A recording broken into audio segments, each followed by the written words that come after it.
नमस्कार, मैं अरुण कुमार पांडे। आप देख रहे हैं अरुण पांडे की बात। देखिए, अभी तो पूरे देश में बस एक ही चर्चा है, भारत पाकिस्तान के विरुद्ध युद्ध। मैं अब युद्ध इसलिए कह रहा हूँ कि भारतीय सेना ने पाकिस्तान में 9 आतंकी ठिकानों को नेस्त नाबूद कर दिया। ये बदला था पहलगांव में जो 22 अप्रैल को 26 निर्दोष लोगों की जिस तरह से नृशंस हत्या की गई, धर्म पूछ करके। वो हिंदू थे इसलिए मार दिए गए। ये असह्य था, पूरा देश आक्रोशित था, उबाल में था और बदले की भावना थी। प्रधानमंत्री ने भरोसा दिलाया था कि अब ये समय आ गया है, आतंकियों को और उनके पनाहगारों को हम सज़ा देंगे, मिट्टी में मिला देंगे। कार्रवाई भी वैसे ही हुई।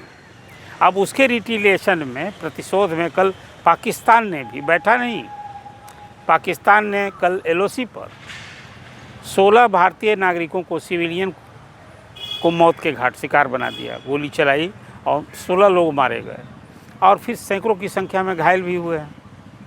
तो भारत कैसे चुप होता? भारत ने जो कार्रवाई की थी सिर्फ आतंकियों तक सीमित थी, आतंकी और उसके ठिकानों पर। कहीं कोई सिविलियन पर और सैन्य स्थल पर कोई कार्रवाई नहीं हुई थी। ये बहुत दृढ़ता से भारत ने कहा था। लेकिन आतंकी जो पाकिस्तान के आतंकी थे वो तो आतंकित हो गए, हड़कंप मचा था। लेकिन पाकिस्तान बौखला गया और पाकिस्तान ने कल बदले की कार्रवाई कर दी। यूँ कहिए सैन्य भारत के 15 सैन्य ठिकानों पर ड्रोन मिसाइल से हमला किया।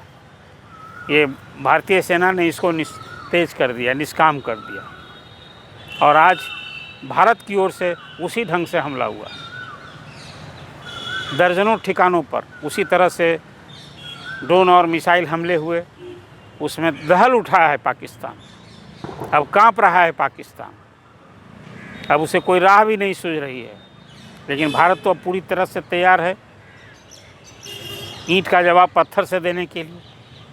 और इस तरह से आज पूरे, खासकर गुरदासपुर में, कल ही आपने देखा पूरे देश में 300 से अधिक शहरों में, जिलों में कल मॉक ड्रिल हुआ था कि जब कोई इस तरह से आक्रमण की कार्रवाई हो जाए तो कैसे लोगों को बचाव करना है। अब आज उसी तरह से गुरदासपुर सहित जो सीमावर्ती हैं वहाँ अलर्ट जारी किया गया है कि शाम को 7 बजे से पूरी रात अंधेरे में रहना, सारी बत्ती गुल होना, ताकि दूर से पता नहीं चले कि यहाँ कोई आबादी रहती है। ये तो एक देश की अभी स्थिति है, वो आपको चर्चा की थी। ख़ास तौर से आज मैं चर्चा कर रहा हूँ बिहार के शिक्षा जगत की। इस बीच में आप जानते हैं एक चर्चा मैंने की थी कि शिक्षकों के ट्रांसफ़र को लेकर, उसकी नियुक्ति को लेकर तारीख पर तारीख कई तारीखें दी जा रही थी, चाहे वो शिक्षा मंत्री की ओर से या विभाग के ACS विद्यार्थी की ओर से। अब ये मई का महीना है और कई तारीखें फिर दी गई है, अब कार्रवाई भी हो रही है। ये सबसे बड़ा सवाल था TR 3, जो BPSC ने TR 3 में 50 से 51 हज़ार शिक्षकों की बहाली की थी। उन सारे लोगों का स्कूल आवंटन हो गया। अब अगले सप्ताह से सबकी ज्वाइनिंग होगी। तो ये एक बड़ी खबर थी कि TR 3 तो हो गया, अब TR 4 के लोग आज से आए हुए हैं। मुझे लगता है कि जून महीने में चौथे चरण में BPSC द्वारा शिक्षकों की नियुक्ति का विज्ञापन निकलने जा रहा है और वो संख्या कितनी होगी अभी स्पष्ट नहीं है। लेकिन एक बार बम्पर नियुक्ति का फिर इस नीतीश गवर्नमेंट में शायद ये अंतिम अवसर होगा। तो TR 4 की नियुक्ति के लिए विज्ञापन आएगा, ये खबर है। 1,90,000 शिक्षकों के ट्रांसफ़र के लिए जो आवेदन लिए गए थे दिसंबर महीने में, उसके लिए तो जनवरी से ही शिक्षक बाट जो हो रहे हैं। तो उसका भी एक चरण अब शुरू हो रहा है। अभी तो जिन 20,000 से अधिक शिक्षकों का जिला आवंटन हुआ था, उसका भी स्कूल आवंटन बाकी था। तब वो सारी कार्रवाई 10 मई तक, जो अभी तय था कि 10 मई तक सबको स्कूल का आवंटन होगा, उनकी ज्वाइनिंग होगी। ये सिलसिला अब सब कार्रवाई शुरू हो रही है। अभी विशिष्ट महिला शिक्षक का दूरी के आधार पर ट्रांसफ़र हुआ था, उसी 20,000 में, और विशेष समस्या वाले सभी शिक्षकों का हुआ था। अब आगे फिर TR 1 और TR 2 जो दूरी के आधार पर ट्रांसफ़र चाहते हैं, उन शिक्षकों की बारी हो। उसमें महिला शिक्षकों के लिए पहले होना है। वो भी विभाग के ACS ने स्पष्ट तौर पर कहा है कि ये कार्रवाई भी बस अगले सप्ताह होने जा रही है। तो अब एक तारीख और आ गई। लेकिन 52,000 शिक्षक जो जिला से अंतर जिला ट्रांसफ़र चाहते थे, अभी सारा कुछ ट्रांसफ़र की कार्रवाई इसी फेज की हो रही है। जो एक डिस्ट्रिक्ट से दूसरे डिस्ट्रिक्ट में जाना चाहते हैं वो काफ़ी दूर वाले हैं।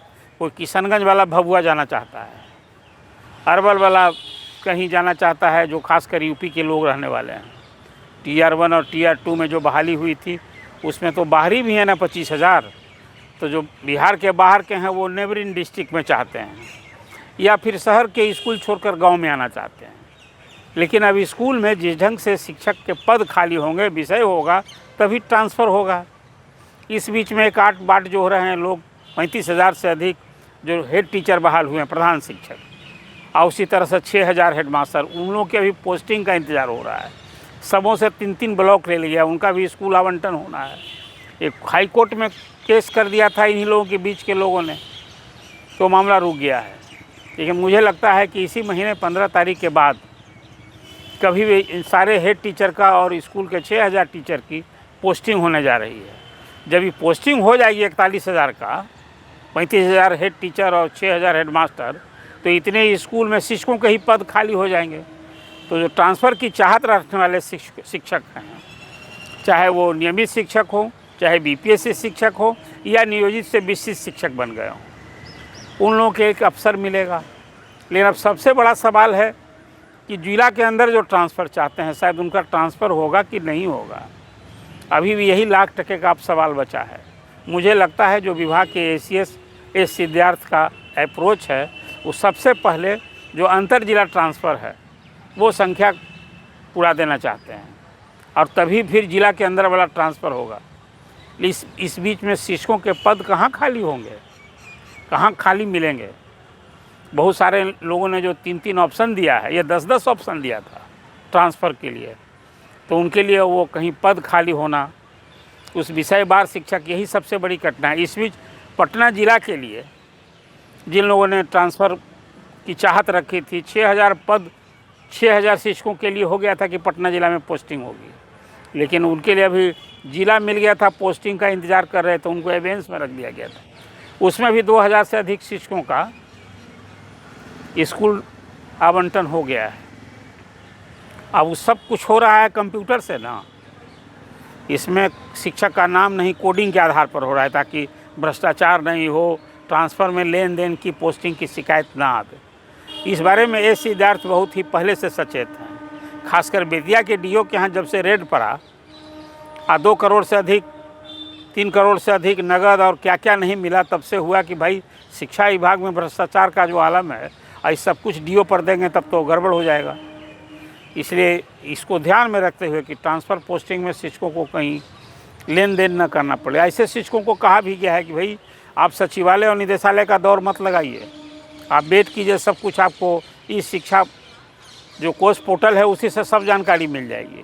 तो जो मैंने आपसे कहा कि तारीख पर तारीख, अभी तो मई महीना हो गया, मई महीना का अभी आधा भी तो बीतने ही को ना है, तो तारीख पर तारीख का जो इंतज़ार हो रहा था वो अब कुछ बहुत सारे शिक्षकों के लिए जिनको स्कूल आवंटन हो जाएगा, तो TR3 का ही हो ही गया। जो 20,000 शिक्षकों का ट्रांसफ़र ओके कर चुका है विभाग, उनकी भी स्कूल पोस्टिंग होने जा रही है, वो हो जाएगा। अब फिर TR4 का भी होगा। अब सबसे बड़ा सवाल वही होगा कि क्या चुनाव के पहले जो डिस्ट्रिक्ट के अंदर तबादला चाहते हैं उनका तबादला होगा या नहीं होगा। विभाग ने अभी स्पष्ट तौर पर कुछ नहीं कहा है। हाँ, महिला फर्स्ट ये अप्रोच है ACS सिद्धार्थ का कि महिला ज़्यादा कठिनाई में है, उनका ट्रांसफ़र करें। उसमें TR1 और TR2 वाले शिक्षक जो BPSC से बहाल थे, ये समस्या उन्हीं की ज़्यादा थी दूरी के आधार पर, तो उन्हें एक अच्छा अवसर मिला भी है और मिलने वाला है। तो कुल मिलाजुल आज की तारीख में शिक्षा विभाग की जो स्कूल में बम्पर नियुक्ति, बम्पर ट्रांसफ़र, बम्पर पोस्टिंग का जो सिलसिला जारी है, उस संदर्भ में आपको हमने अपडेट जानकारी दी है। ये आपको चर्चा कैसी लगी, आप अपना कमेंट कीजिए। विभाग से आप क्या अपेक्षा रखते हैं, फिर आप इसको दोहराइए, इसलिए कि आपके इस सुझाव को, मेरी चर्चा को विभाग भी बहुत गंभीरता से लेता है, देखता है। और जो जानकारी आपको हमने दी है, देता हूं मैं, वो विभाग के उच्च पदस्थ अधिकारियों और संबंधित लोगों से बातचीत करके दिया करता हूँ। और बहुत सारी चीज़ होती है जो कोट और अनकोट भी बात होती है, लेकिन जो आपको सीधे जानकारी देने लायक होती है उससे मैं आपको अपडेट करता हूँ। तो फिर आपसे अपेक्षा है कि आप सवाल कीजिए कि जो इस तारीख पर रही, आपको भरोसा है कि आपका भी भरोसा डिग रहा है। तो सरकार ने सभी 1,90,000 शिक्षकों का स्थानांतरण का आवेदन लिया था, ऐच्छिक स्थानांतरण का। सबों को होगा। आप भी अभी उम्मीद है कि उम्मीद नहीं है? उम्मीद मुझे तो लगता है अभी उम्मीद बांधिए। लेकिन सवाल तो मैंने उठा दिया है। 1,00,000% का सवाल यही है कि जिला के अंदर जो लोग ट्रांसफ़र चाहते हैं उनका होगा कि नहीं होगा। क्या कि अब चुनाव नज़दीक आ रहा है। 25 नवंबर के पहले बिहार विधानसभा का चुनाव हो जाना है और अक्टूबर नवंबर में ही सारे चुनाव होंगे। तो सितंबर में से आचार संहिता लागू हो जाएगी। तो अब बचे ही कितने दिन हैं? एक स्थिति पड़ी है। आपकी चर्चा कैसी लगी? आप अरुण पांडे की बात सब्सक्राइब कीजिए इस अपेक्षा के साथ। धन्यवाद। अगर आपको ये खबर अच्छी लगी तो चैनल को सब्सक्राइब करना नहीं भूलें और बेल आइकन जरूर दबाएं।